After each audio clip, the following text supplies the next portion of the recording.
On va pas refaire tout ce qui s'est dit dans les ateliers, mais en résumé, aujourd'hui, si on prend les accidents graves et mortels, alors que c'était une priorité affichée dans le plan santé-travail numéro 4, eh bien, il y en a juste pour l'année 2022, il y en a eu 93 de plus, donc on est à plus de 700 morts, ce qui est quand même relativement colossal, alors que normalement l'accent était mis sur la prévention, on aurait dû avoir une baisse évidemment de l'impact. Si on prend les maladies professionnelles, en télétravail, moi j'ai commencé avec les TMS, ça fait 35 ans, il y en a de plus en plus, 87% des maladies professionnelles sont des TMS. Si on prend les risques psychosociaux, c'est pareil, il y a une explosion des risques psychosociaux, on sait que ça pourrit l'ambiance, le travail dans les entreprises, et pourtant il y en a toujours autant, alors qu'on en parle depuis des années, et pourtant il y a eu le procès de France Télécom avec des condamnations, pour la première fois, des condamnations au pénal de dirigeants du CAC 40, même si c'est des condamnations symboliques, il n'empêche que c'est quand même des condamnations avec des années de prison, certes avec sursis, mais bon, on voit bien que la santé au travail, non seulement elle ne progresse pas, mais elle recule. Et si on prend un indicateur qui est sorti, nous qu'on a publié cette semaine, qui est le bilan des services de santé au travail pour l'année 2022, qui a été fait par le ministère du Travail, le nombre d'inaptitudes, je le disais ce matin dans un atelier, le nombre d'inaptitudes atteint le chiffre de 135 000 inaptitudes. Quand on sait que 95% des inaptitudes se traduisent par des licenciements, ça donne une idée de la catastrophe annoncée.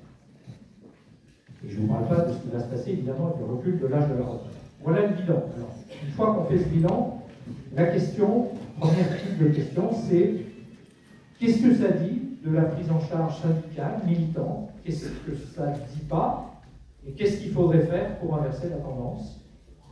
Voilà. Pas simplement au niveau institutionnel, mais au cœur du réacteur, dans les entreprises, dans les administrations, comment on peut s'organiser pour ça. Et après, il y aura dans cette même séquence d'autres questions sur l'absence du CHSCT, il en a évidemment beaucoup été question. Le fait, par exemple, qu'il y a une étude de l'IRES qui est sortie, qui a été commandée par la CFDT, qui montre qu'effectivement, les ordonnances Macron, c'est une catastrophe sociale. Donc, qu'est-ce qu'on fait à partir de là? Comment on s'arrange? Comment on discute de ça? Voilà les deux volets. Et on commence par vous, Sophie.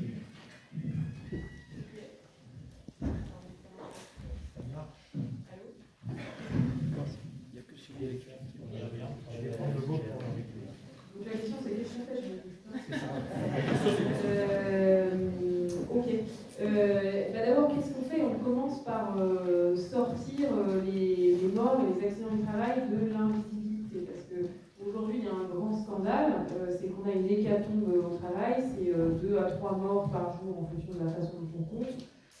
C'est 2500 accidents du travail par jour. Les chiffres sont énormes. La France est sur le podium européen et on n'en parle jamais. C'était le seul avantage de cette campagne relativement ridicule qu'a lancé le ministre du Travail, c'est que ça permettait de mettre un peu une visibilité sur cette hécatombe. Donc la première chose, c'est de sortir ce scandale de l'invisibilité pour...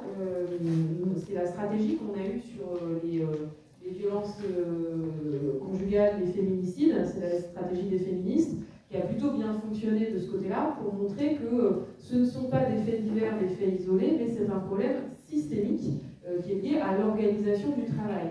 Et que ces violences sont d'autant plus invisibilisées et organisées de façon d'autant plus cynique qu'elles ne touchent pas tout le monde pareil.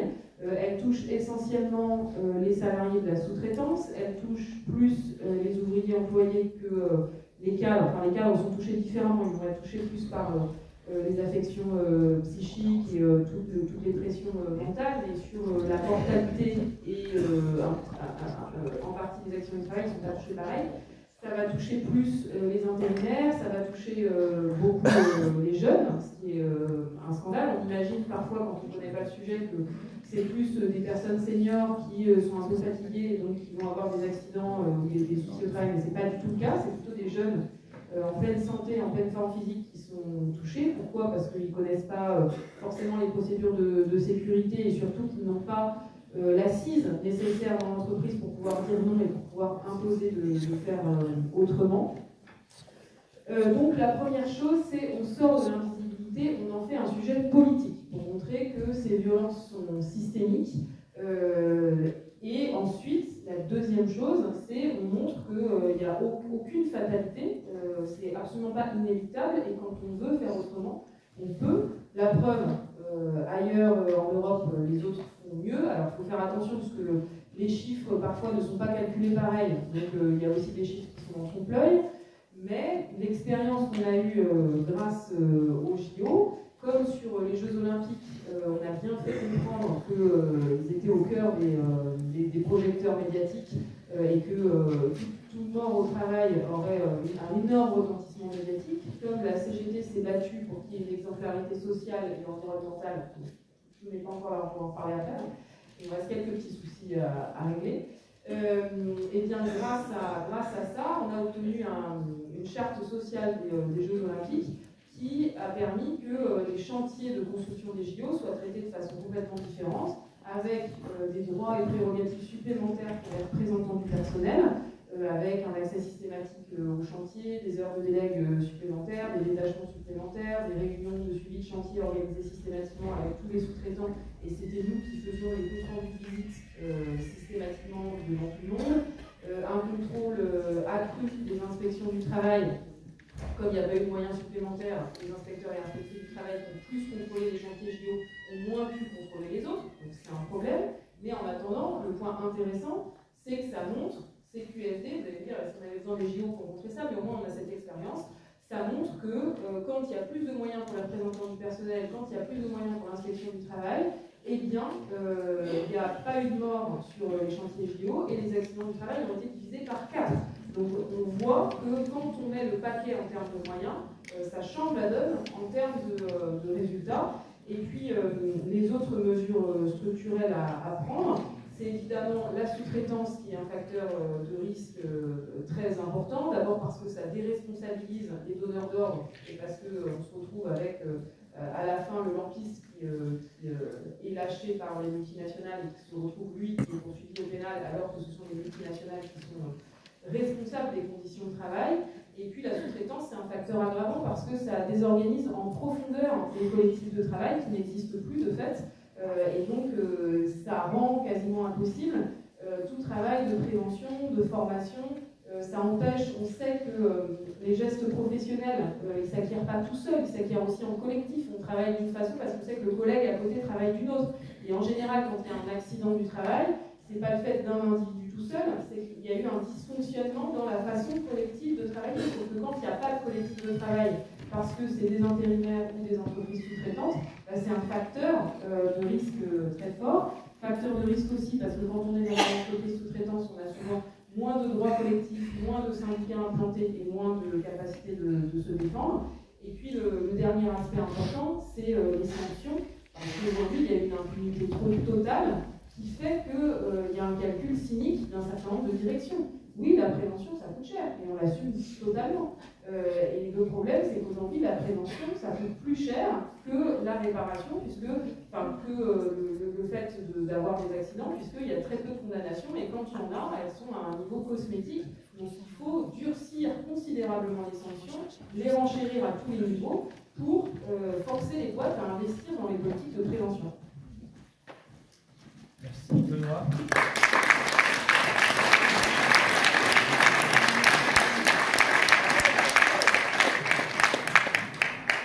Alors, moi aussi, à la question que faire, j'ai envie de répondre des assises en particulier. Non, mais c'est-à-dire, c'est dans l'idée que donnait Sophie à l'instant, de visibiliser, de travailler ces questions, santé au travail, des assises dont je tiens à saluer vraiment l'affluence, l'énergie que ça nous donne.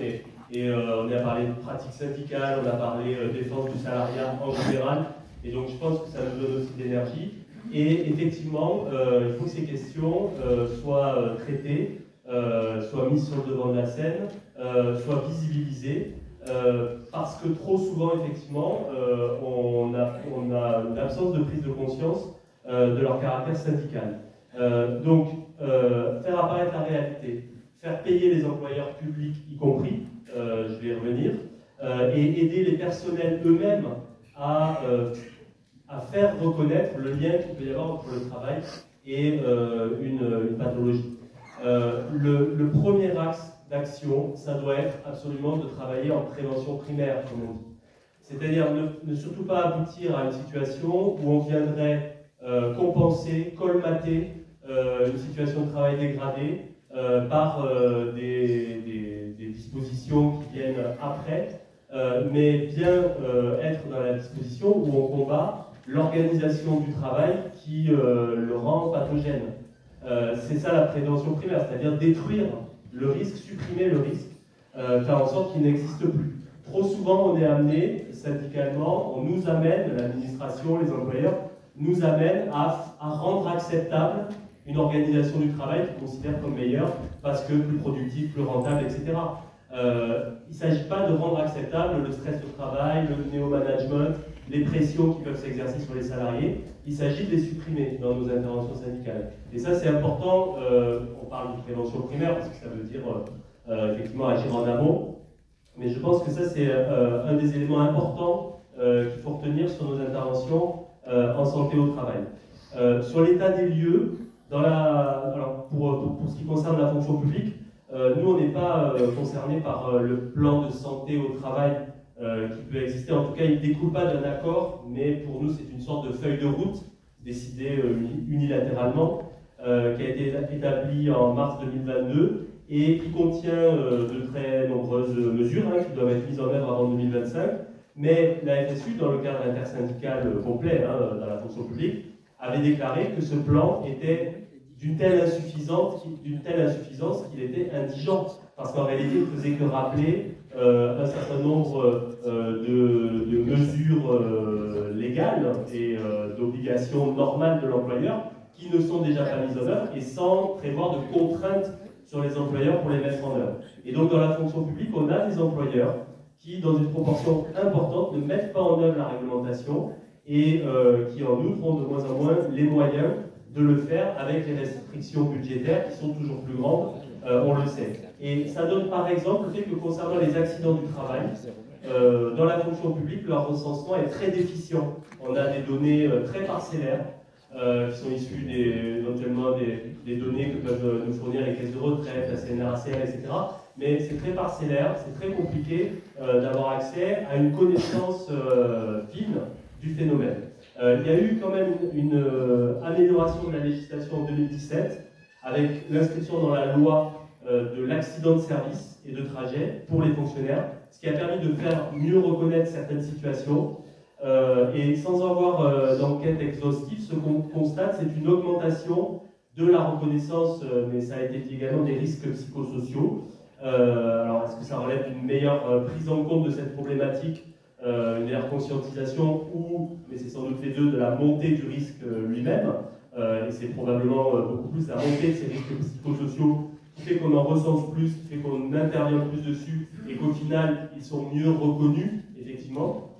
On parvient quand même, on doit dire, à mieux défendre les personnels à la suite d'agressions, à la suite de tensions liées à l'organisation du travail, organisations qui peuvent être pathogènes, ou à des méthodes managériales qui le sont aussi, mais on est évidemment très loin de couvrir le réel. Le mal-être au travail, c'est une réalité, on l'a dit également, c'est une réalité en augmentation.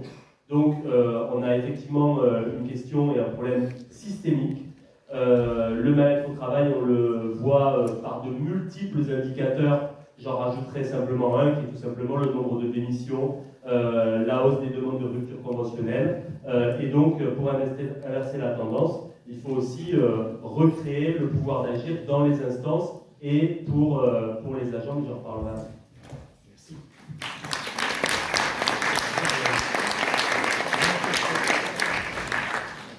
Alors bon, quand on arrive au troisième, on n'est pas répété. Oui, c'est ça. Non, mais je partage, et je pense que c'est ça aussi qui est important dans ces journées et ces assises, c'est de voir aussi tous les points communs qu'on a entre nos trois syndicats sur un certain nombre de questions. Donc on partage ce qui a été dit sur le fait de vouloir sortir de l'invisibilité, ces accidents du travail, ces maladies professionnelles. Et je pense que nos organisations, j'allais dire, ils travaillent quasiment tous les jours grâce à vous, en fait, directement.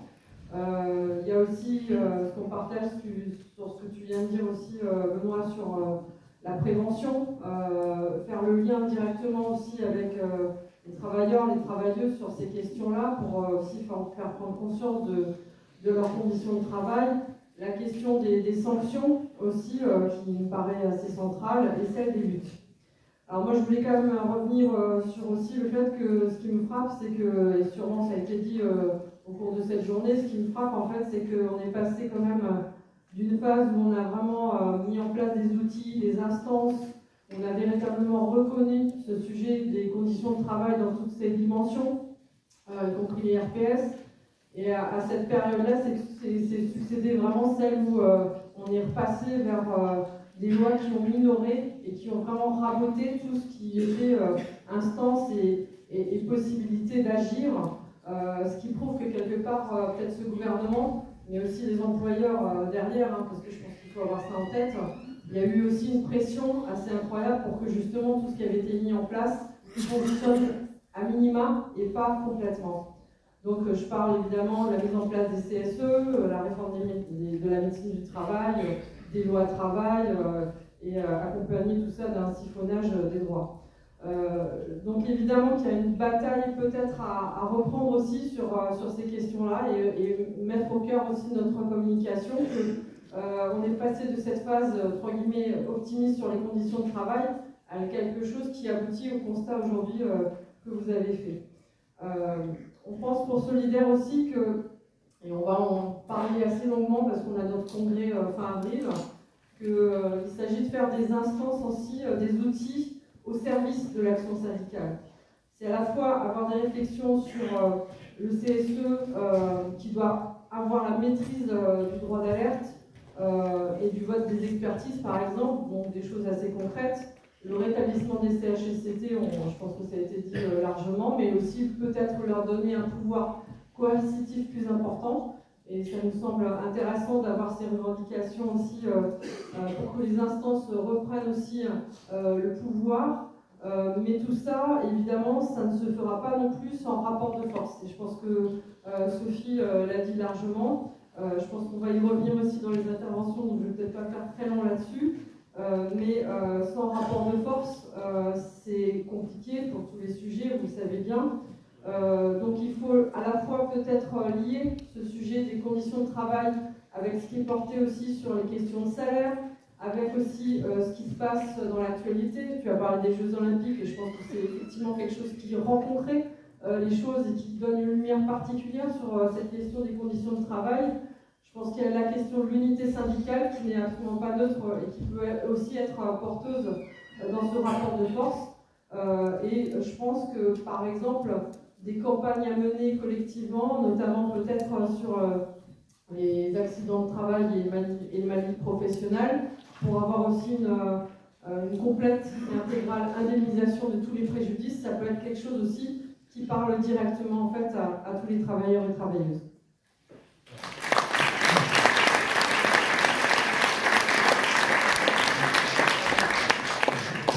Juste un mot, disparition du CHSCT, donc il y en a été beaucoup question pour ces deux journées, mais on a la perspective, là, il y a un rapport qui est sorti, parlementaire, pour simplifier les droits, pour rendre des heures aux Français, qui veut augmenter les seuils de minima pour déclencher un CSE. On parle de 250, c'est compris dans le rapport. Est-ce que là, on peut miser, question mais quasiment oui non, sur une mobilisation collective des unitaires, des syndicats sur cette question? Est-ce que c'est quelque chose que vous avez visé? Est-ce que c'est quelque chose qui est atteignable? Alors, je pense qu'il faut avoir la réflexion globale là-dessus parce qu'on voit déjà qu'il y a un problème de fonctionnement en fait dans ces CSE. Je pense que ça a été dit assez largement par vous. Voilà, pas assez de temps, pas assez de droits associés. Donc, on sait aussi que les petites entreprises ou les moyennes entreprises ont encore moins les moyens de mettre en place les choses. Donc, c'est un peu la fausse bonne idée, je dirais. Mais après, on n'a pas encore positionnement très avancé là-dessus. Et je pense que ça fera partie aussi de nos discussions de congrès.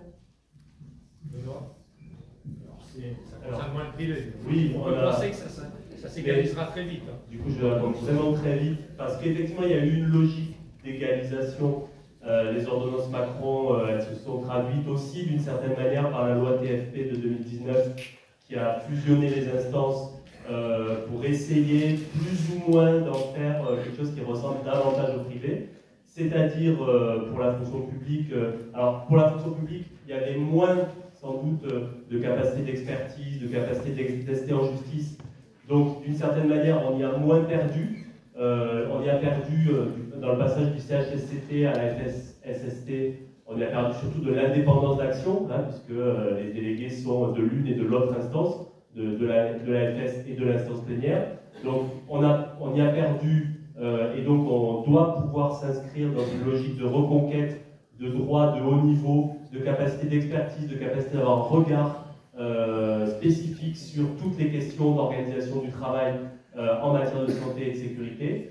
Et donc tout à fait favorable à s'inscrire dans une dynamique qui pourrait porter ces questions du rôle des instances, qui ne doivent pas être, ça a été aussi beaucoup dit dans ces assises, qui ne doivent pas permettre de faire le travail d'expertise à la place de l'administration ou de l'employeur, mais donc la dérive possible, on le voit bien aussi, hein, d'avoir des spécialistes des questions qui deviennent finalement ceux qui mettent en œuvre à la place de l'employeur, mais bien des personnes et des représentants compétents qui sont en capacité de représenter leurs collègues dans ces instances, qui suppose aussi qu'en amont, il y ait des discussions entre collègues, de collectifs de travail, et que ces instances fassent bien le relais de ce qui peut se discuter sur le terrain. Oui, bon, d'accord. D'abord, c'est important de rappeler le bilan catastrophique des ordonnances Macron en termes de conséquences pour les droits des salariés. Les chiffres, on les a. Maintenant, vous avez dit, ne vous inquiétez pas, il y a juste un petit changement de nom, CHSCT, CSSCT, c'est pareil. Bon, on sait que déjà, ça n'est pas pareil. Et ensuite, la mise en place de l'instance et maintenant de la commission n'est pas la même, puisque on avait en 2017 59% des entreprises de plus de 50 qui avaient un CHSCT, et aujourd'hui, on n'en a plus que 35% qui ont une CSSCT. C'est les chiffres de la DARES de 2022. Donc on voit une chute nette en termes de taux de couverture des salariés. Et donc on imagine évidemment le résultat, parce que les élus en CHSCT, ils passaient pas leur temps à se couler les pouces, hein, il y avait un travail qui était fait derrière. Les ordonnances, c'est aussi la fin des délégués du personnel. On en parle trop peu, mais les délégués du personnel ont un rôle qui est fondamental en matière de prévention et de défense d'une traite, parce que c'était eux qui étaient saisis quotidiennement et immédiatement. Et pareil, on nous a dit, ne vous inquiétez pas, ils vont être remplacés par des délégués de proximité. Et les délégués de proximité, c'est au bon vouloir des entreprises et avec des prérogatives moindres, un nombre beaucoup moins important, etc. Donc le résultat des ordonnances Macron, c'est qu'on a des CSE très éloignés des salariés, avec des représentants du personnel qui sont obligés de tout faire, de maîtriser parfaitement les stratégies économiques, les œuvres sociales, la défense individuelle des salariés et aussi les questions de santé, de sécurité, harcèlement sexuel, allons-y, mais bien sûr. Et donc, côté RH, il viendrait à l'idée de personne qu'une seule personne soit capable de maîtriser toutes ces questions, mais nous, par contre, on doit être capable de tout maîtriser sur le coup des doigts et à très peu nombreux. Donc le résultat, c'est qu'en plus, on a, nous, une forme de burn-out des représentants du personnel qui n'en peuvent plus, sont trop chargés, n'en peuvent plus aussi parce que quand on se présente sur des listes, c'est pas pour faire beau sur une liste, en général ça peut attirer même des soucis vis-à-vis du patron, donc c'est quand même, on a une motivation d'aller défendre les salariés, et quand concrètement on n'a pas les moyens de faire ce boulot, c'est extrêmement violent, parce qu'on se dit on demande au personnel, on ne peut pas jouer le rôle pour lequel on est élu. Et donc aujourd'hui, on se retrouve même à être en difficulté pour présenter des candidats parce que nous, les camarades ne veulent pas y aller. Voilà, et donc qu'est-ce qu'on fait demain face à ces potentielles nouvelles attaques? D'abord, c'est une ligne rouge. C'est très très clair que pour la CGT, c'est une ligne rouge et que la CGT sera au rendez-vous. Je pense que, après je ne peux pas parler au nom des autres organisations syndicales, mais je pense que les autres organisations syndicales sont très critiques sur les ordonnances, et ça, je pense que ça sera aussi une ligne rouge pour les autres. Et puis on a pris soin, nous, de préserver la dynamique unitaire pendant et après la mobilisation des retraites, donc qui existe toujours. Donc ça, c'est clairement notre capital à nous qui n'en avons pas par ailleurs. Voilà. Et les deux points que je voulais dire, c'est quand même pas rien les 80 propositions que la CPME a présentées et qui là donnent lieu à ce rapport. C'est une rupture dans le patronat. Ils ont toujours voulu attaquer les droits des travailleurs, mais là, à ce point-là, il faut nommer les choses. C'est un tournant tout jadiste de la CPME. On sait que l'extrême droite est à l'offensive partout, elle est aussi à l'offensive dans le patronat, et notamment dans ce patronat-là, puisqu'il y a l'élévation des seuils, mais il y a aussi la fin du premier tour pour les organisations syndicales. Vous savez que sur les élections seules, les organisations syndicales peuvent présenter des listes au premier tour. Faire sauter ça, c'est une revendication de longue date de l'extrême droite, parce qu'ils savent qu'ils ont un verrou dans le monde du travail, puisque les organisations syndicales, bon, à des niveaux divers, mais les organisations syndicales quand même, constituent des remparts. Faire sauter ce verrou du premier tour, ça veut dire qu'on peut importer des syndicats jaunes et des syndicats d'extrême droite partout. Et aujourd'hui, c'est le patronat qui le demande. Donc il faut analyser et qualifier ce tournant qui est très grave. Et la dernière chose que je veux dire, c'est qu'il faut être très conscient de l'écueil à dépasser et des stratégies patronales et gouvernementales. Leur stratégie, c'est de faire comme si c'était seulement un problème qui nous concernait nous, les syndicats, et qu'on défendait nos droits, nos prérogatives, nos petits précarés, mais que ça ne concernait pas les salariés, d'en faire une question technique, de faire comme si... et donc nous, par rapport à ça, il ne faut surtout pas qu'on dise on défend le code du travail, les CHSCT, les CSSCT, les CSE. Il faut dire on défend nos droits au travail et expliquer les conséquences concrètes pour les salariés pour que ça les concerne. Sinon, on n'arrivera jamais à mobiliser personne.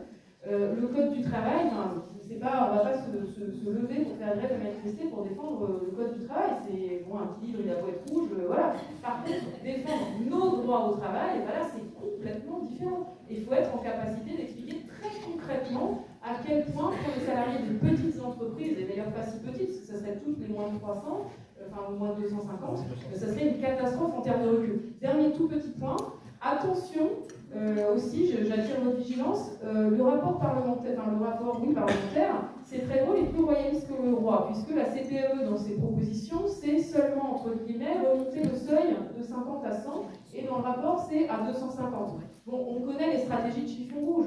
On sort un rapport à 250, puis après on descend à 100, et comme ça on a fait un beau compromis. Donc soyons aussi vigilants sur cette petite stratégie-là.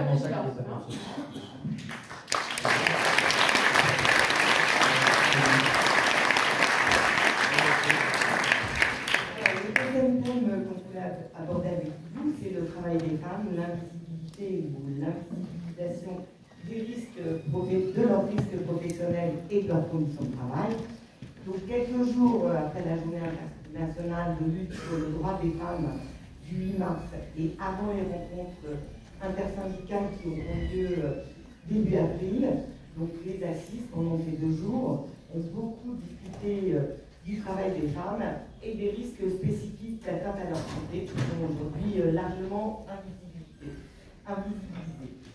Alors je citerai notamment des cancers en lien avec les expositions professionnelles, notamment des cancers du sein, en lien avec le travail de nuit, également l'augmentation des mésotéliomes qui sont des cancers spécifiques dus à l'exposition à l'amiante, des cancers encore largement invisibilisés dus aux agents chimiques qu'on peut trouver dans les produits de nettoyage. Bien sûr, autres atteintes à leur santé invisibilisées, les violences sexistes et sexuelles, la souffrance psychique en lien avec le travail. Dernièrement, il y a eu une étude de Santé publique France qui a été publiée le début mars qui montrait qu'il y avait 2 fois plus de souffrance psychique en lien avec le travail chez les femmes que chez les hommes. Souffrance psychique qu'on retrouve notamment dans les métiers du care, majoritairement féminins. Il est difficile, voire impossible, aujourd'hui de faire un travail de qualité, une souffrance éthique, une usure physique et une pénibilité dans des métiers de première et de seconde ligne, qui sont là aussi majoritairement féminisés. Je pense aux EHPAD, à la grande distribution, les aides à la personne, le nettoyage. Il y a aussi des inaptitudes qui sont plus importantes chez les femmes que chez les hommes. On parlait tout à l'heure de ce chiffre impressionnant sur les inaptitudes qui ont été constatées en 2022. Il y a plusieurs études qui montrent qu'elles sont plus importantes chez les femmes que chez les hommes. Donc la question, elle est toute simple et en même temps très compliquée. Comment on peut prévenir ces risques professionnels et améliorer les conditions de travail des femmes? Et Muriel, je te laisse la parole. Merci. Donc c'est effectivement une question centrale et je pense qu'on en a beaucoup aussi discuté avec Sophie et Benoît moins, mais c'est parce qu'il n'est pas aux intersyndicales femmes, parce qu'on privilégie de mettre des femmes aux intersyndicales femmes en présentation. Mais il y avait Sigrid Girardin, bien sûr, de la FSU, pour représenter la FSU. Moi, je veux partir un peu de loin, mais je pense que c'est bien aussi d'avoir un peu une réflexion globale, de se dire pourquoi on est dans cette situation-là, et pour mieux appréhender sur comment faire pour en sortir. Parce que la question de l'invisibilité et de l'invisibilisation des femmes dans la société ou au travail, ça remonte évidemment à très loin. Leur prédominance en fait dans certains secteurs et certains métiers, mais aussi l'invisibilité des risques professionnels, leurs conditions de travail, elle est bien le résultat en fait du système patriarcal dans lequel on est encore actuellement. Actuellement, on a 70% des femmes qui exercent des métiers dits féminisés. On parle de métiers féminisés quand il y a plus de 65% de femmes dans ces métiers-là.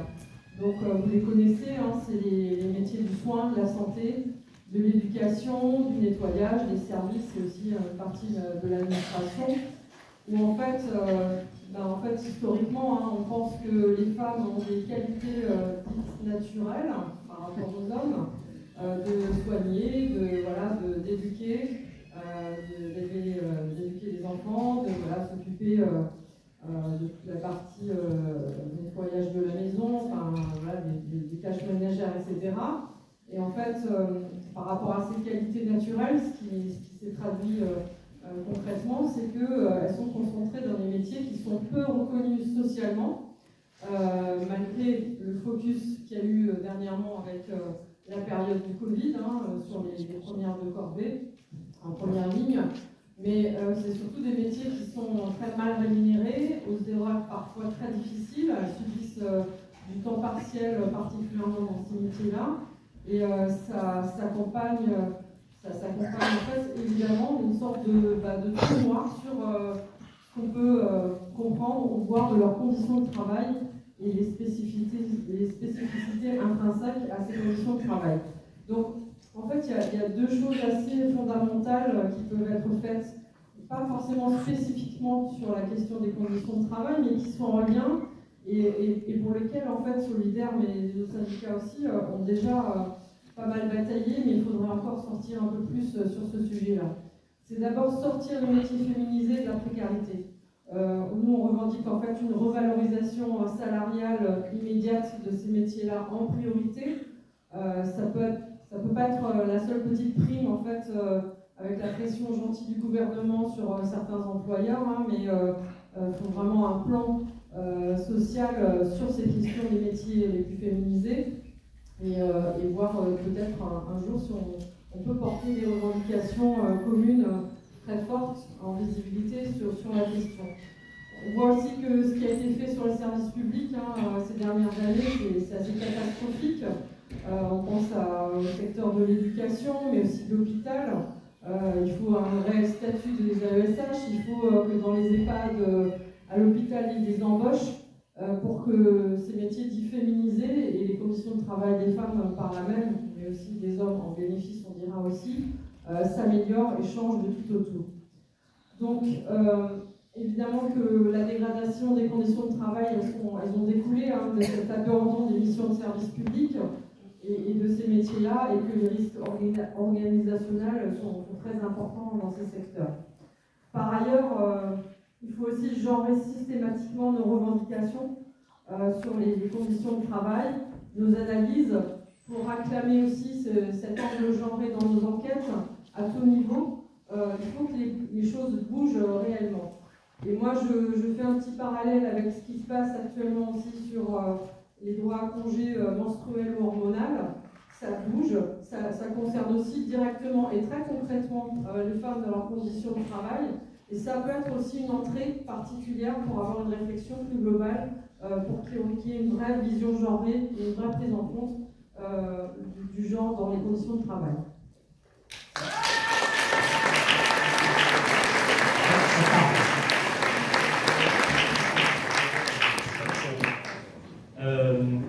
Donc, dans la continuité de ce que vient de dire Muriel, effectivement, la santé des femmes, on s'est battu pour que ça constitue un axe supplémentaire des plans d'action pour l'égalité professionnelle entre les femmes et les hommes.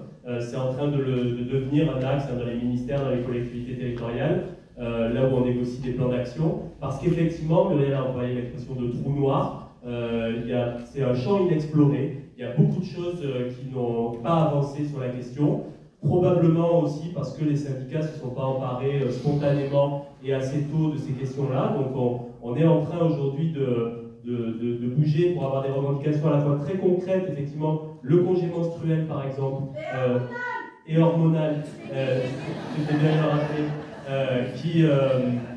qui est une nécessité. Il y a toute la bataille en fait derrière ça autour des jours de carence qui sont super, des super affiches et je suis tout à fait d'accord. Et bravo.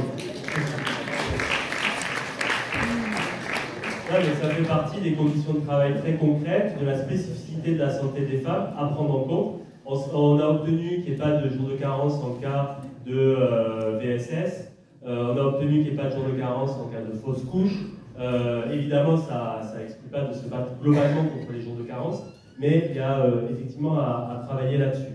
Deuxième chose, effectivement, les métiers les plus féminisés, qui sont souvent les métiers du care, où il y a le plus souvent effectivement cette souffrance qu'on peut appeler la souffrance éthique par rapport au fait d'être empêché de faire son travail, alors qu'on sait que son travail, et on y viendra après, alors qu'on sait que son travail est utile aux autres, c'est pour ça qu'on s'y est engagé, et ça fait particulièrement souffrir, et ça fait partie effectivement de la question. Et puis, ce sur quoi je voudrais insister, c'est effectivement les conditions de travail des femmes détériorées, plus particulièrement. Une question qui doit être portée par l'ensemble du monde du travail, évidemment, femmes et hommes. Vu la condition très dégradée des femmes, c'est un combat, très souvent, c'est pour ça que j'abordais déjà la question de la souffrance éthique, c'est un combat pour la dignité du travail, la dignité du monde du travail, dans les rémunérations au travail, et forcément c'est universel ce type de combat. Ça nous oblige à engager le politique, évidemment, sur la question de l'égalité au plus près, au plus concret, au plus réel des situations de travail. Et donc c'est pour ça que la question des VSS, la question des souffrances au travail est importante à aborder dans ce cadre-là. Les conditions de travail dans tous les métiers sont évidemment dégradées. Les services à la personne, le nettoyage, des témoignages intéressants durant ces assises.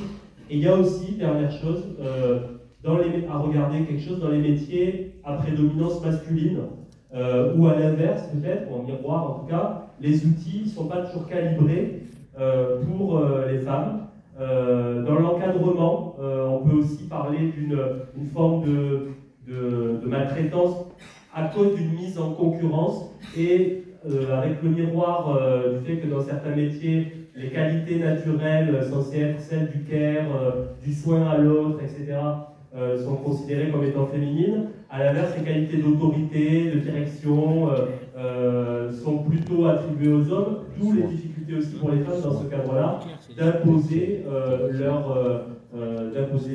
les choses et de se faire entendre et de se faire reconnaître comme étant parfaitement compétente de ce point de vue-là. Et ça, il n'y a pas que la question de quotas dans l'accès au poste de direction qui réglera cette question-là. Bien sûr, c'est important. Ça a été fait également dans la fonction publique.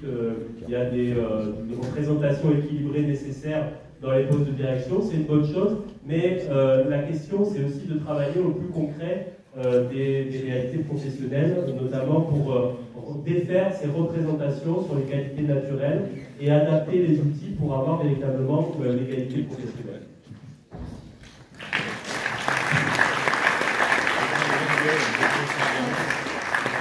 Je crois que l'enjeu, c'est de mettre les bonnes lunettes.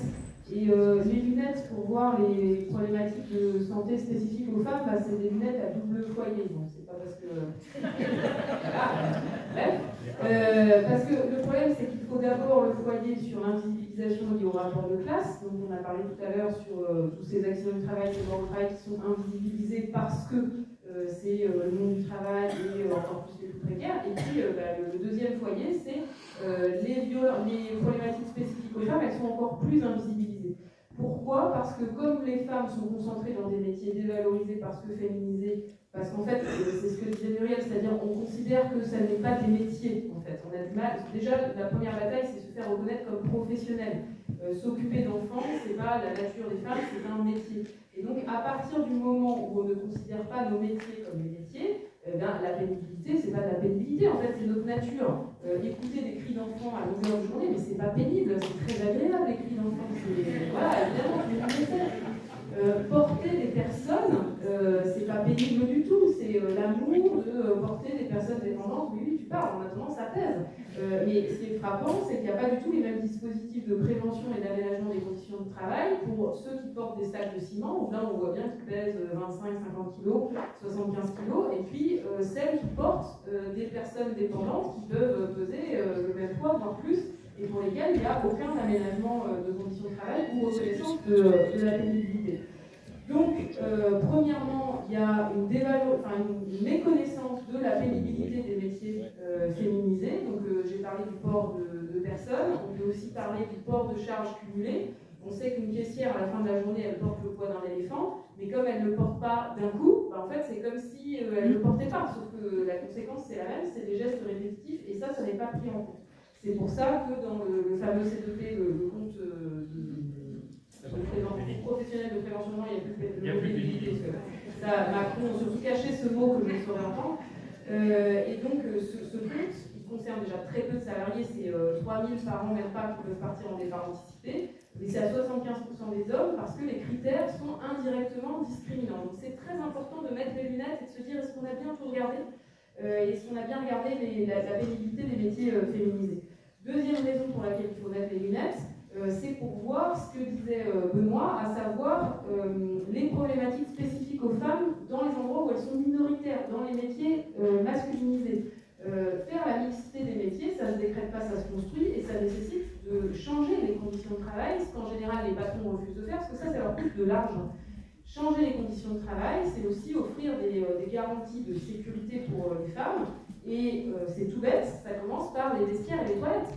Et donc les premières batailles à mener dans les métiers dans lesquels les femmes sont minoritaires, c'est la question des vestiaires et des toilettes. Pour la petite anecdote, on fait très régulièrement, mais c'est des très bons clients malheureusement, la SNCF, c'est magique, ils ont une DIRCOM magique, assez régulièrement le 8 mars, ils sortent, ils font une super pub sur un truc qu'ils ont fait. Donc il y a une dizaine d'années, ils étaient tout fiers de distribuer aux femmes conductrices de train un pisse debout. Vous savez, c'est ce qui est donné dans les festivals pour permettre aux femmes de faire pisse debout. Et pourquoi est-ce qu'ils leur donnaient ça? Parce que les conducteurs de train n'ont pas accès à des toilettes et donc ils sont obligés d'uriner sur les voies. Et donc pour les femmes, au lieu de construire des toilettes pour que tout le monde puisse aller aux toilettes dignement, on permettait aux femmes d'uriner debout. Donc ça c'était il y a 10 ans, donc on les a alignés dans la presse, mauvaise polémique, etc. parce que c'était très facile de les humilier.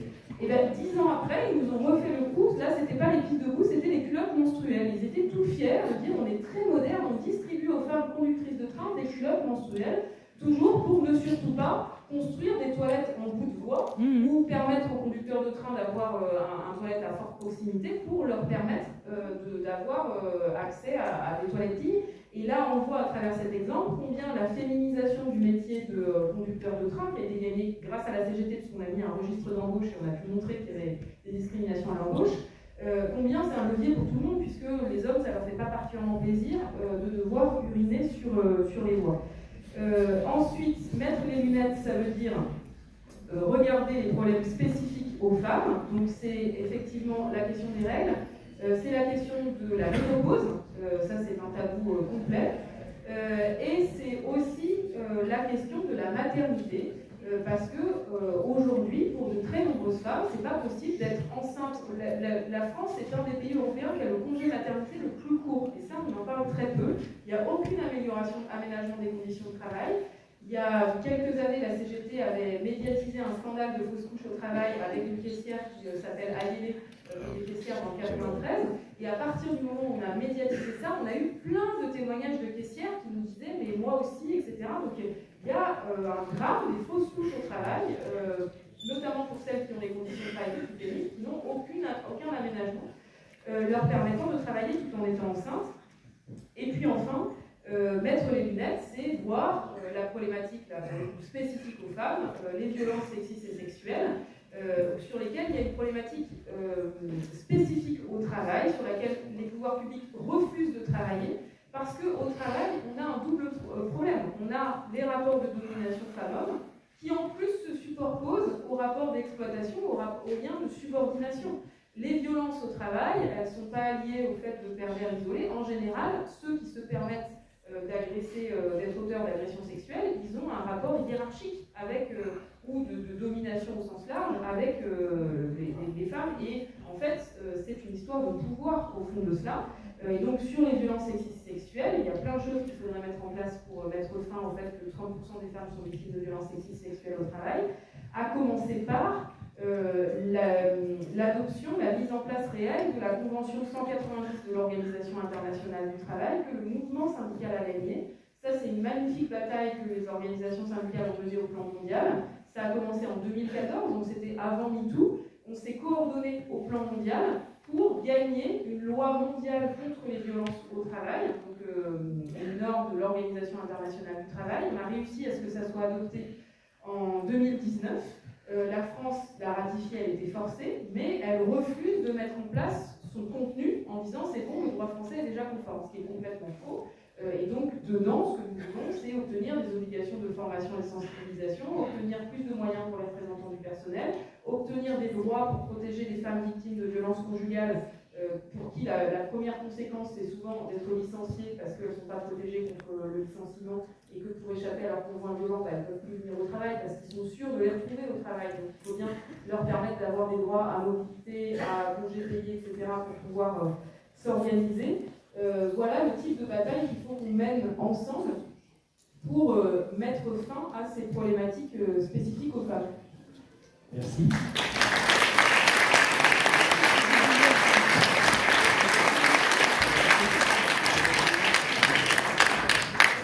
Alors, on va poser une question, montrer aux autres d'être plus court, parce que sinon, ouais, il faut prendre un autre. Celui-là, c'est plus sûr. Donc le troisième thème, c'est les risques organisationnels et la souffrance au travail. Donc c'est effectivement un thème qu'on a retrouvé beaucoup. Vous-même, dans chacune de vos interventions, vous en avez parlé. On en a beaucoup parlé autour de ces 2 journées.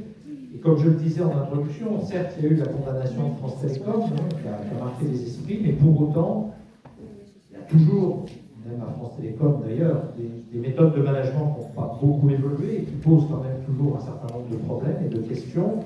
Il y a toujours autant de contraintes de temps qui font qu'on a un travail parcellisé, morcellisé et qui finalement a perdu beaucoup d'intérêt. Il y a toujours la question, on parle beaucoup de discours, de communication autour de la qualité de vie au travail, malheureusement assez peu autour de la qualité du travail et du travail de qualité. Benoît, vous l'avez signalé tout à l'heure. Et puis, il y a toujours autant de maladies psychiques et de licenciements pour une attitude, je le disais en introduction. Alors, au-delà de la question qui est revenue aussi plusieurs fois dans les ateliers de la création d'un tableau de maladies professionnelles sur les pathologies psychiques et l'exigence d'une réparation intégrale des préjudices, quelles actions syndicales on peut envisager, quel engagement on peut avoir et vous pouvez prendre face à l'accroissement de la souffrance au travail, parce qu'on est quand même là dans le cœur du réacteur, c'est-à-dire, ça a été au cœur aussi de la réforme des retraites, vous l'avez dit les uns ou les autres. Si les gens ne veulent pas travailler 2 ans de plus, c'est aussi parce qu'ils sont dans un travail qui est inintéressant ou qui les fait souffrir. Et puis, question annexe, c'est comment, question pas si annexe que ça, redonner la parole aux travailleurs et leur permettre de reprendre la main sur leur travail, sur l'organisation du travail, sur la finalité de ce qu'ils produisent ou des services qu'ils rendent. Comment on peut permettre d'avoir un peu plus de pouvoir individuel et collectif. Est-ce que c'est pas là la mère de bataille? Et on commence par vous, Benoît. C'est pas hasard parce qu'on sait que la FSU, au sein des ateliers, je ne sais plus comment vous les appelez, mais il y a eu une grosse réflexion universitaire là-dessus. Oui, c'est effectivement le chantier travail. Voilà, le chantier de travail mené par l'Institut de recherche de la FSU, qui produit effectivement beaucoup de choses intéressantes, je vais aller vite, promis. Mais sur cette idée que, d'une certaine manière, l'insécurisation, globalement, est facteur de risque. Et donc, pour répondre très directement et à l'arrache à la question, quelle activité syndicale? dans la fonction publique, la défense du statut, ça fait partie de la question. Peut-être dans l'ensemble du salariat, les questions de sécurité sociale professionnelle, qui globalement sont une des formes de réponse à l'explosion des risques psychosociaux liés à une insécurisation globale, à des injonctions contradictoires, à un management agressif, qui fait qu'effectivement la souffrance psychique, le fait d'être soumis à ces injonctions contradictoires explose et doit être reconnu comme un des facteurs de risque. Évidemment, pour parler beaucoup de la fonction publique, évidemment, les agents de la fonction publique souvent se sont investis dans des métiers justement parce qu'ils avaient le goût de répondre à l'autre, d'être au service des autres, et ça fait particulièrement souffrir quand on ne peut pas, quand on n'a pas les moyens techniquement de répondre aux autres qui sont eux-mêmes en souffrance. Une assistante sociale, par exemple, qui ne peut pas répondre à une situation sociale terrible, et ben, ça la fait souffrir elle-même. Et c'est vrai que ça, c'est souvent exclu du champ des éléments de souffrance professionnelle et donc, au final, sur la santé des personnels, parce que, quelque part, les personnels prennent sur eux. Et prendre sur soi, c'est aussi facteur, évidemment, de souffrance, de conflits éthiques, etc. Et donc, d'une certaine manière, quand je dis le statut, c'est pas le statut, tout le statut, rien que le statut. Il faut aussi, à l'intérieur du statut, c'est ça qui est un peu presque le paradoxe du statut, voire l'équilibre, c'est la capacité à contester les consignes, la capacité, la latitude d'action que peut donner quelque chose comme le statut qui cadre les missions et qui, de ce fait-là, donne au personnel, c'est ça la piste, la capacité à contester, à faire avec les consignes et à les adapter au réel, et redonner ce pouvoir d'agir sur les métiers au personnel. Ça passe par prendre en compte la parole des personnels, les collectifs de travail, etc. Il faut leur redonner la parole sur leur temps de travail, en dehors de toute pression hiérarchique. Ça peut aussi se développer évidemment dans l'activité syndicale, c'est aussi tout ce qu'on fait au quotidien dans le travail de représentation, d'écoute, de réunions syndicales diverses et variées. Et donc ce que le gouvernement attaque en attaquant tout ce qui concerne la fonction publique, le statut, c'est aussi ce droit des travailleurs de participer par l'intermédiaire de leurs délégués à la détermination collective des conditions de travail ainsi qu'à la gestion des entreprises. Les ordonnances Macron, ça a été évoqué. La loi TFP 2019, c'était aussi une réduction très forte de la compétence des délégués du personnel qui étaient dans les commissions paritaires, mais c'est un peu le pendant. Et donc cette attaque-là, elle fait partie de ce qu'il faut combattre nous-mêmes pour retrouver aussi le sens des métiers, parce qu'encore une fois, faire son métier en mode dégradé, c'est facteur de risque, c'est ça qui dégrade beaucoup la santé des personnels.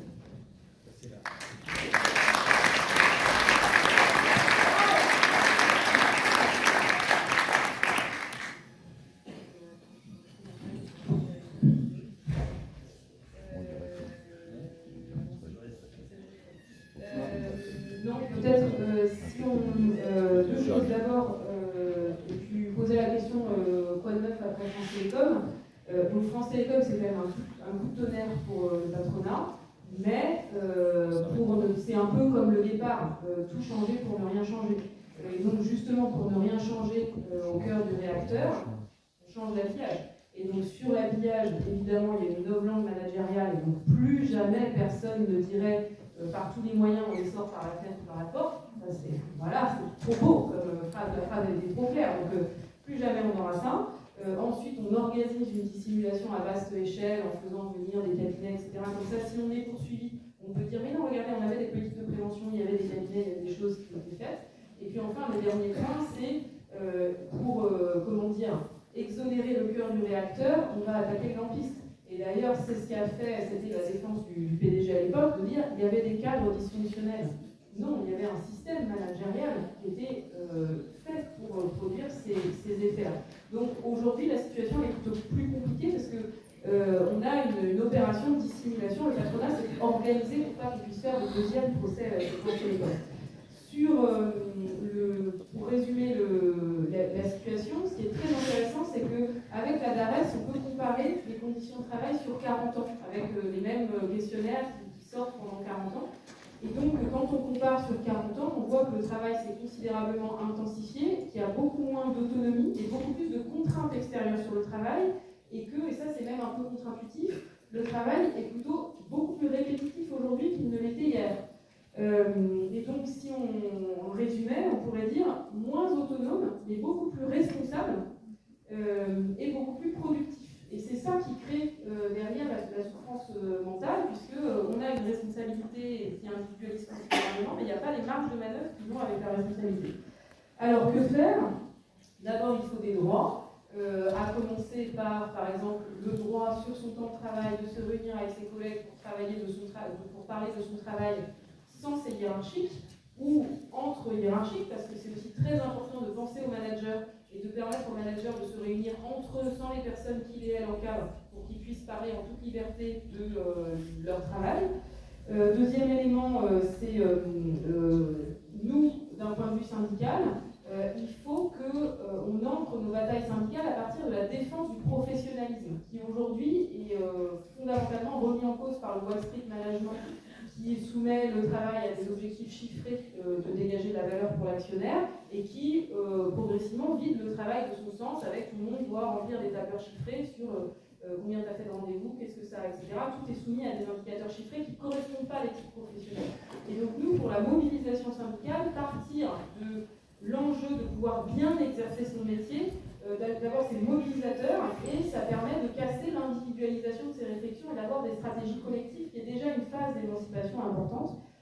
Ensuite, toujours sur les stratégies syndicales, il faut politiser le management. Le management, c'est pas à sens unique, il y a plein de façons de manager.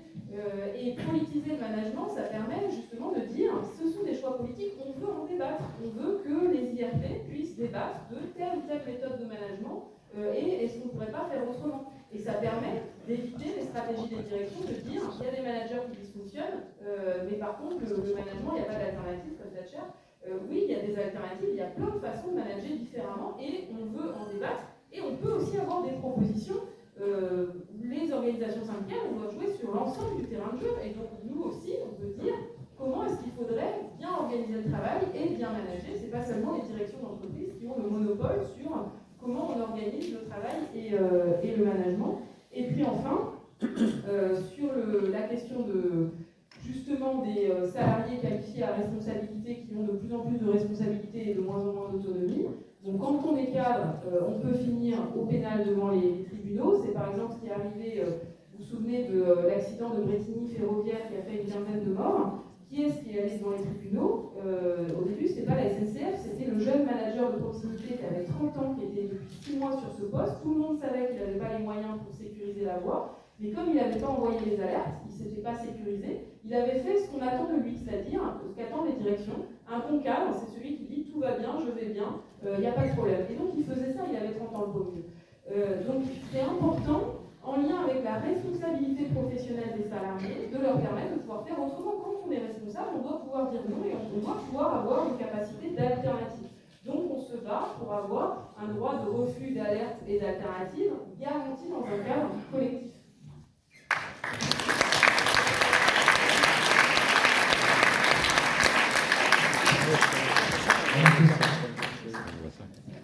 La cotisation.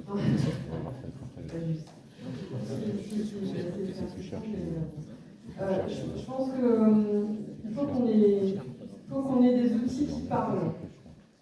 J'y pense parce que je suis d'accord avec l'affaire France Télécom et quand même ce procès assez incroyable, même s'il y a des insatisfactions quant aux résultats.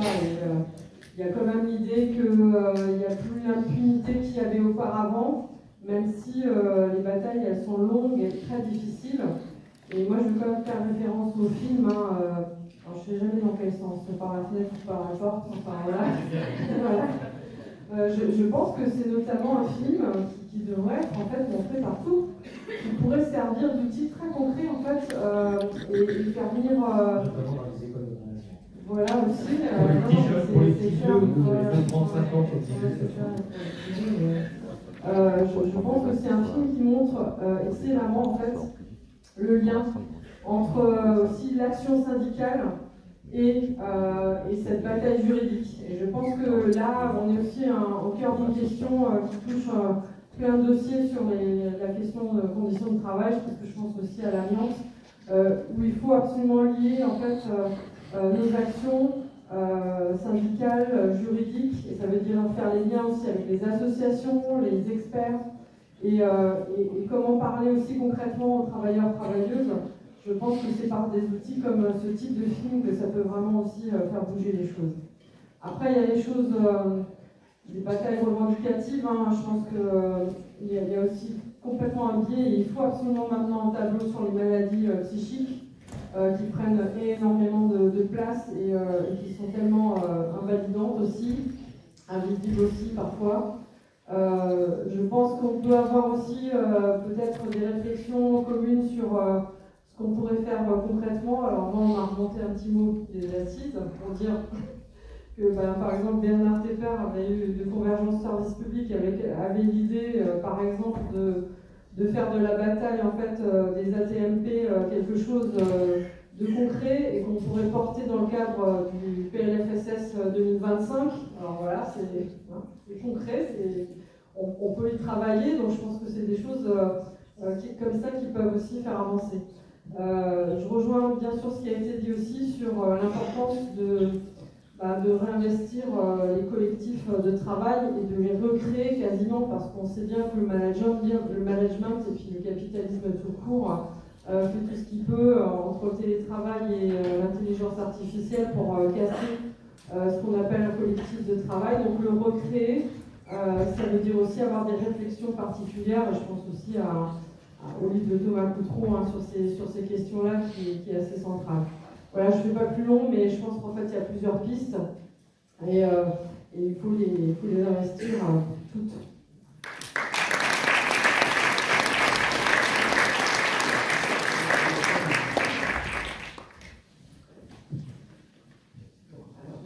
Donc, le dernier thème, ça va être sur l'appel des assises.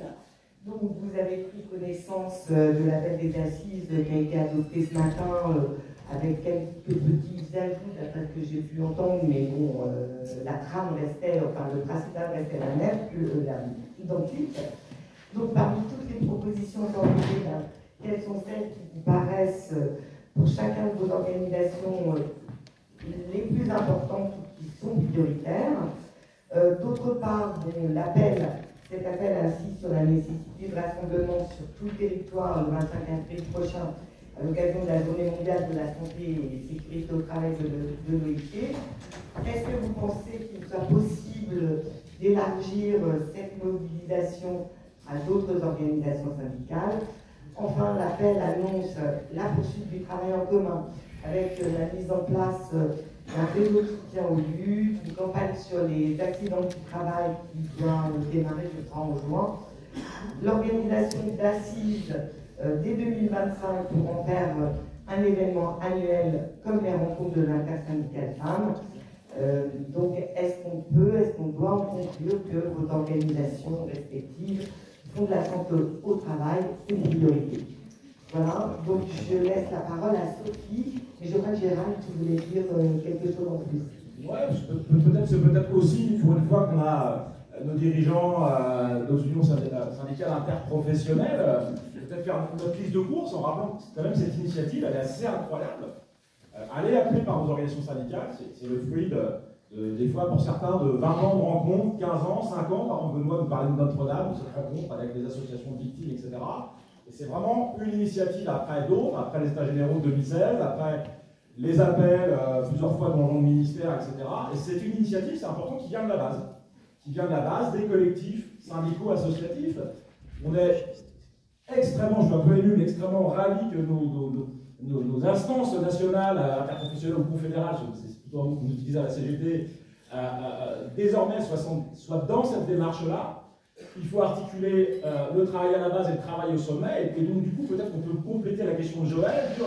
Est-ce qu'on peut rapidement attendre au moins les trois confédérations avec les associations un appel interprofessionnel national à la mobilisation du 25 avril? Est-ce qu'on peut attendre On sait qu'on aura des intersyndicales, départementales, locales pour préparer le 1er mai, c'est la semaine d'après, des espèces de rappels en disant, ben voilà, vous allez travailler le 1er mai, on va travailler le 1er mai ensemble, d'ailleurs peut-être avec d'autres syndicats, je ne sais pas trop, hein, mais c'est peut-être une possibilité, vous nous direz, est-ce qu'on peut inclure ces questions de santé-travail dans l'appel du 1er mai, mais aussi pour qu'on ait des rassemblements le 25 avril.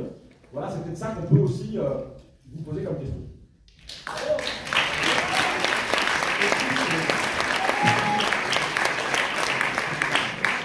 Alors pour commencer par la fin, sur la question du 25 avril, bon, pour la CGT c'est pas du tout compliqué, c'est nous qui sommes à l'initiative. Donc on a lancé cette journée du 25 avril parce que, vous savez, c'est le 28 avril, la journée mondiale pour la santé et la sécurité au travail. Ça tombe un dimanche, donc on fait le 25 parce que c'est un jeudi.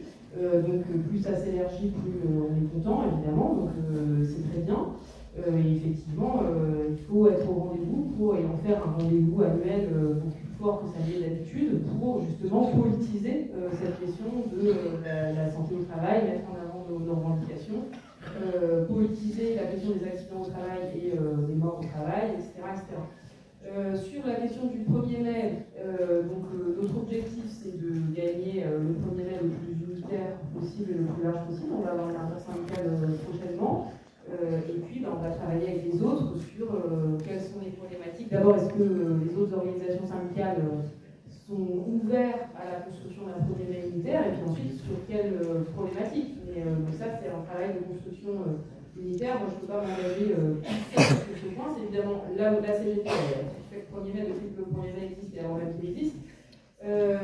Donc évidemment, nous, on sera là le 1er mai et notre objectif, c'est qu'il soit unitaire. Mais ça dépend des discussions avec les autres. Et pour les avoir de bonne manière, je ne vais pas les anticiper ici parce que ce serait une très mauvaise manière de construire les choses ensemble.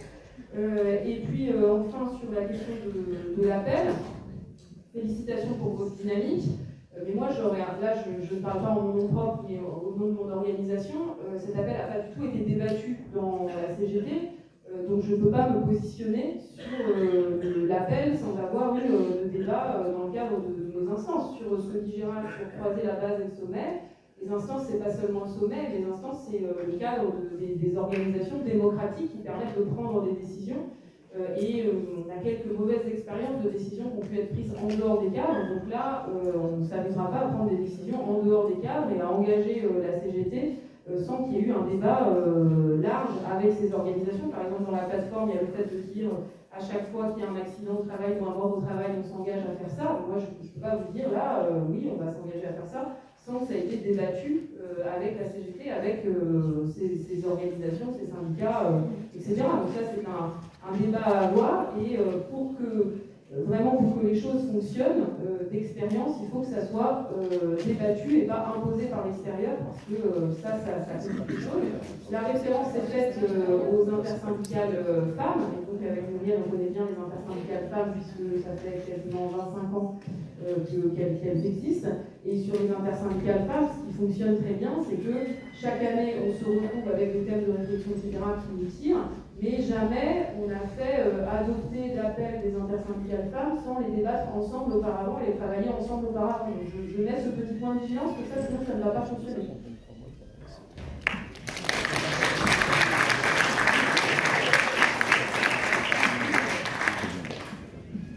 Alors, non, je pense que en fait, je trouve ça très positif qu'il y ait un appel qui sorte et qu'il y ait quelque part une feuille de route.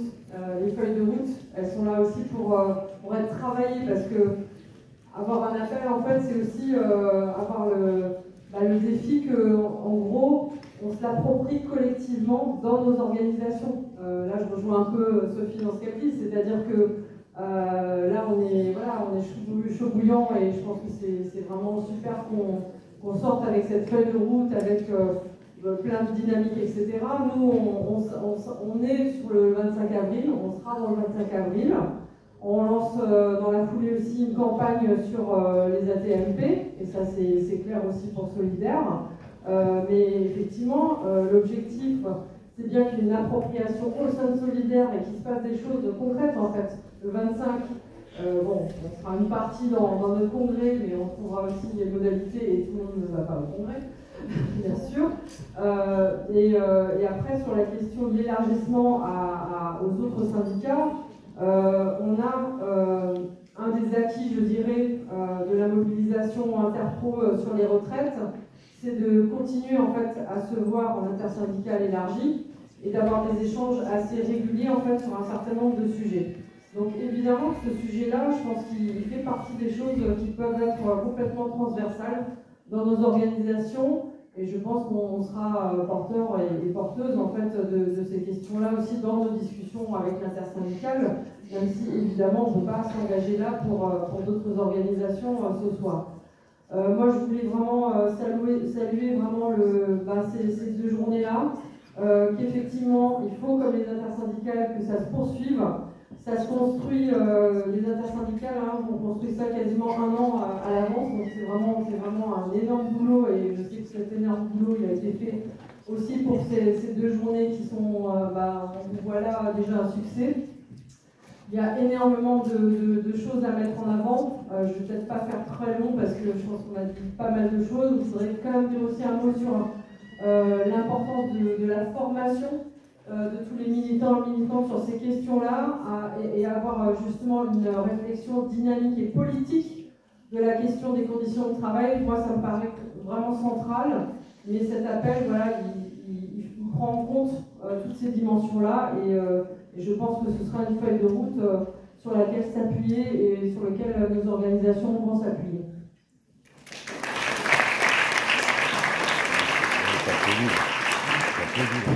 Merci.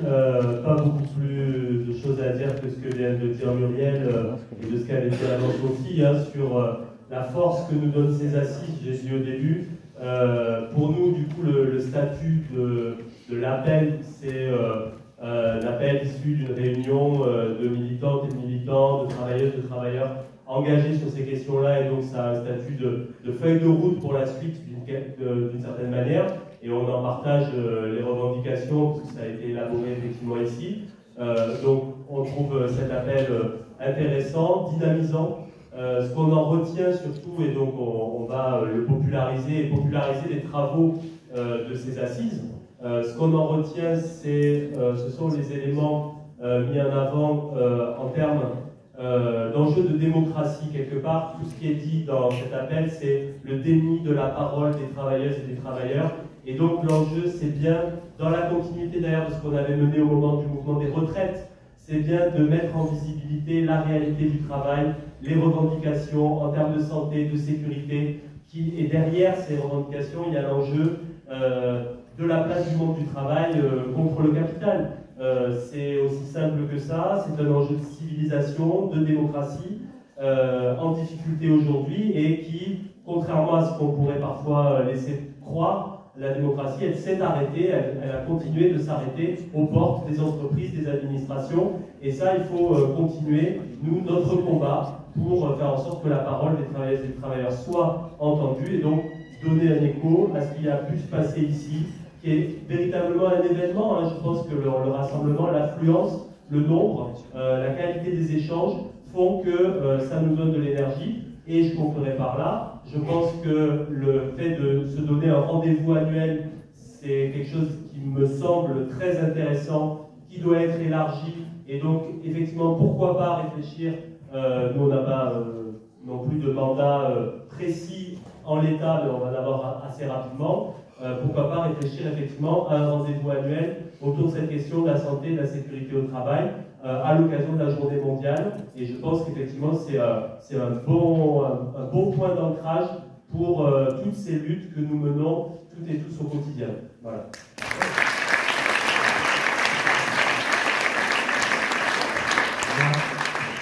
Je vais passer la parole à Gérald. Un petit mot en tout cas pour vous remercier tous les trois, parce que on a fait aussi un travail de préparation avec chacun d'entre vous, et c'est du temps que vous avez consacré, donc c'est très bien. Et puis s'il y avait un seul mot, moi, que je retiens, mais c'est du côté journaliste, parce que comme on doit faire un papier, forcément, on pense déjà au titre, et c'est quand même la question que vous avez dit chacun, et vous avez insisté, la question de la santé au travail est d'abord une question politique, et je pense que ça, c'est bien rentré dans nos esprits, et je pense qu'on va s'en servir pour le papier qu'on va faire. Voilà, merci beaucoup.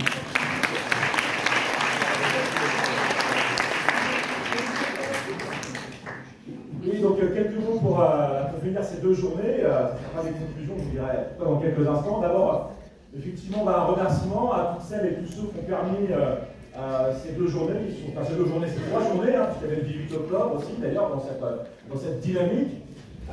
Évidemment, c'est beaucoup de réunions, beaucoup d'échanges. Évidemment, des camarades CGT, Solidaires, FSU, les associations que vous avez dans le programme, SD Pro, l'association des experts en santé au travail agréée, ATTAC, le réseau féministe Rupture, les ateliers démocratie du travail, mais aussi, on les a, toutes les associations qui sont intervenues, qui ont relayé l'initiative, ou Fatigue, l'association PESRA, Vito Victime, les GISCOP 93-94, l'Ambéra, Endo-France, le collectif des travailleurs et les travailleuses sur le chlordécone en Martinique, avec une reçu quand même très émouvante ce matin.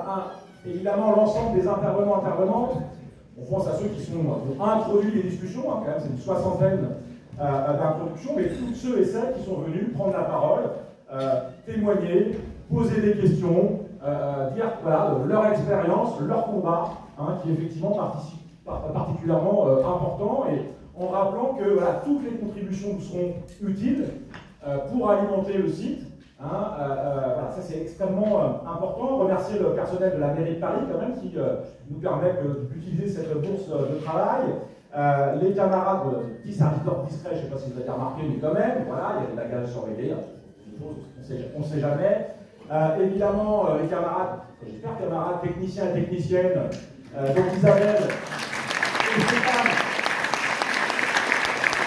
pour les conditions de travail, pendant les cours n'ont pas été excellentes. En tout cas, on se l'excuse pour les organisateurs. Les camarades qui ont eu les tâches difficiles de rester sur les tables pour les attestations d'accueil, la table de presse de Sileps. Je crois que la NVO n'est pas venue, je crois qu'il y a un conflit social, me semble-t-il, de ce que j'ai compris à la NVO.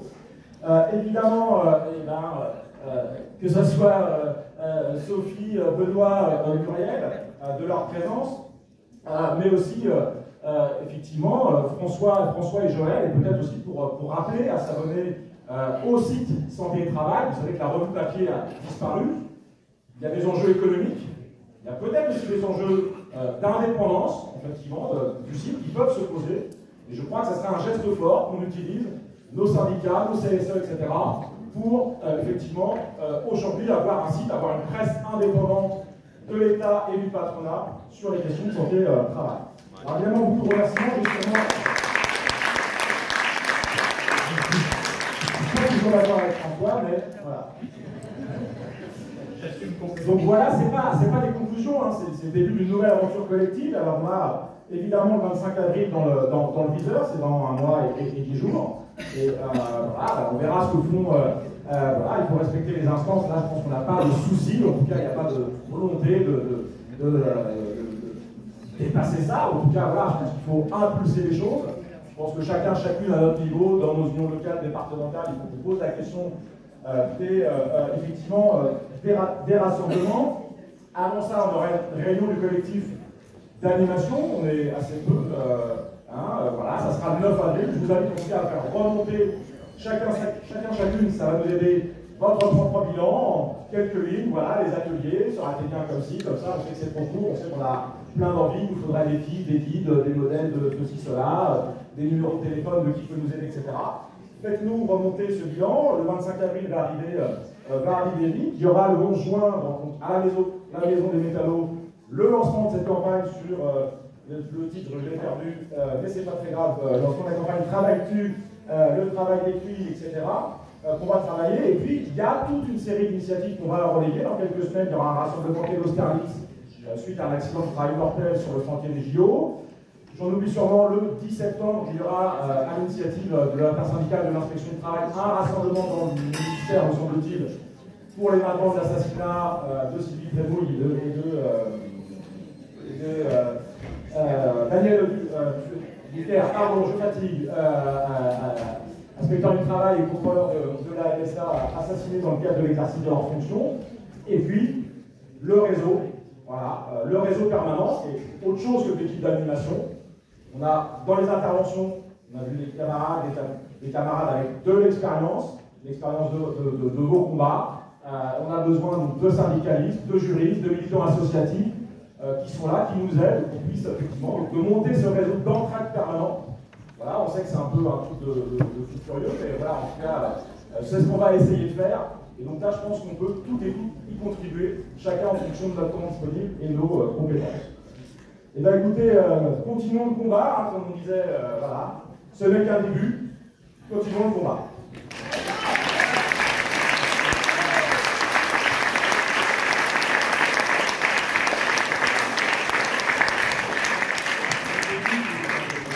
Et je rappelle juste pour je vois un certain nombre de journalistes dans la salle, il y aura juste dans la foulée, dans 5 minutes, un point presse, salle des commissions numéro 3, dans le couloir.